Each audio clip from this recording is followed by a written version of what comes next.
Hello everyone, welcome to Rise. I am Rasmi and today I am here with a new topic of class 10 geography chapter first resource and development that is land resource. Land जो है सबसे important natural resource है क्योंकि हम land पे रहते हैं, यहाँ पे वाइल्ड लाइफ भी है, यहाँ पे फॉरेस्ट है और यहाँ पे एग्रीकल्चर भी हम करते हैं जिससे हमें खाना मिलता है। क्या क्या चीज़ें हमें लैंड प्रोवाइड करती है? फूड प्रोवाइड करती है, फॉरेस्ट से टिम्बर, ऑक्सीजन और भी बहुत सी चीज़ें हमें प्रोवाइड होती हैं। मिनरल्स भी हमें लैंड से ही मिलते हैं और हम अपने घर या फिर हम अपनी अर्बन ग्रोथ देखें तो वो हमारी लैंड के ऊपर ही है। अगर हम मेनली देखें तो इंडिया में 43% प्लेन्स हैं, 30% हमारे माउंटेन्स है और 27% एरिया प्लेट्यू का है।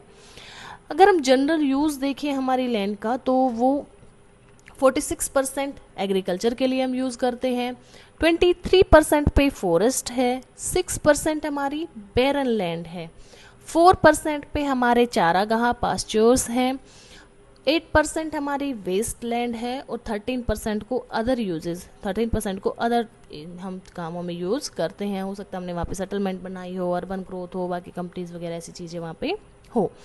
इम्पोर्टेंट जो आपको इसमें नोट करना है वो करना है कि टोटल कल्टीवेटेड लैंड एरिया किसको हम मानते हैं? जो नेट शोन एरिया, जो बोया गया क्षेत्र है और जो फैलो है, हो सकता है वो हमने 1 साल 2 साल के लिए परती छोड़ दिया हो, फैलो छोड़ दिया हो, उसके बाद उसके ऊपर जो है बोया जाएगा, तो उसको हम टोटल कल्टीवेटेड लैंड एरिया, जरूरी नहीं है कि इसी टाइम पे उस पर क्रॉप लगी हो, नहीं, जो बोया गया क्षेत्र है, जो शोन एरिया है, नेट शोन एरिया, और उसके अलावा जो फैलो लैंड है जिसको परती छोड़ा गया, that is not barren, that is fallow, मतलब उसको उसमें क्रॉप्स कल्टीवेट की जाती है पर 1-2 सीजन के लिए ताकि वो वापस से अपनी फर्टिलिटी गेन कर पाए, इसलिए उसको फैलो छोड़ दिया गया है। इसको ही हम क्या बोलते हैं? Total cultivated land area. India का total geographical area 3.28 million square kilometre है। हम इसमें देखते हैं कि लैंड के साथ ही दूसरा टॉपिक जो जुड़ा हुआ है, land degradation and conservation.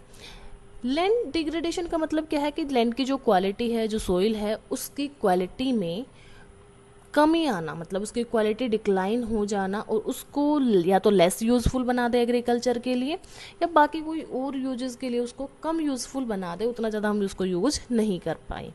Land degradation के मेन जो कोजेज है, मेन कारण है, वो क्या है? माइनिंग। माइनिंग जो हो रही है उससे सोइल एक्सपोज हो रही है, बहुत सी सोइल माइनिंग के थ्रू उन केमिकल से, उन चीज़ों से एक्सपोज हो रही है। झारखंड में, एमपी में बहुत से एरिया जैसे हैं जो मिनरल्स जहाँ पे निकाले जा रहे हैं, जहाँ पे आयरन और भी बहुत से मिनरल्स निकाले जा रहे हैं, वहाँ की जो लैंड है माइनिंग की वजह से डिग्रेड होती जा रही है। डिफोरेस्टेशन, क्योंकि जो रूट्स है वो सोइल को बांधे रखती है, बाइंड करके रखती है। जब डिफोरेस्टेशन हो रहा है तो सोइल इरोजन हो रहा है, सोइल इरोजन से जो ऊपर की फर्टाइल सोइल है वो बह जाती है, इसलिए भी लैंड डिग्रेड हो जाती है। ओवर ग्रेजिंग, एनिमल ज़रूरत से ज़्यादा हम ग्रेज कराते हैं जिन ग्राउंड्स में या खेतों में, तो उनके पैरों की वजह से, क्योंकि उनके पैर हार्ड होते हैं, पैरों की वजह से मिट्टी हटती है और मिट्टी हटने की वजह से जो सोइल है वो एक्सपोज होती है विंड से और रेन से, और वो वहाँ से जो है इरोड हो जाती है, बह जाती है।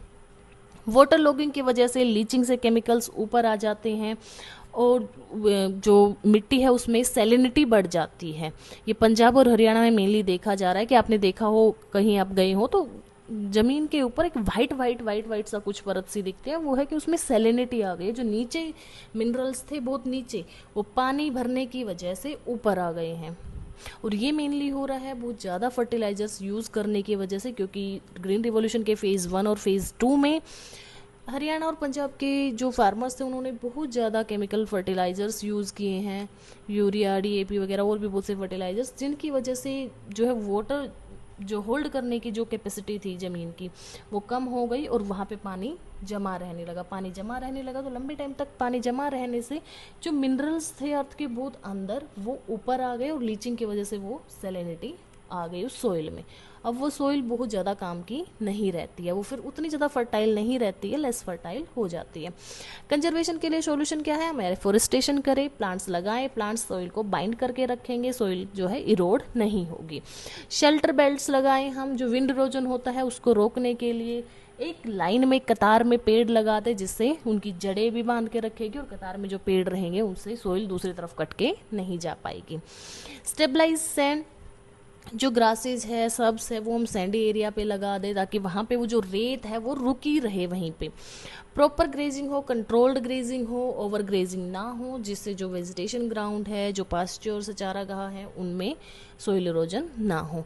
माइनिंग कंट्रोल हो, मतलब रिस्टोर्ड माइनिंग हो, एक्सट्रैक्शन के बाद वहाँ पे चीज़ें जो है अच्छे से मैनेज की जाए ताकि सोइल कंजर्व रह सके, सोइल डिग्रेड ना हो। क्रॉप रोटेशन, क्रॉप को बार बार रोटेट करके जब हम ग्रो करते हैं तो उससे सोइल की फर्टिलिटी बनी रहती है, उससे सोइल जो है हेल्दी मेंटेन रहती है, तो ये भी हम यूज कर सकते हैं। That's all for today. Thank you so much. Stay connected for more videos. Bye.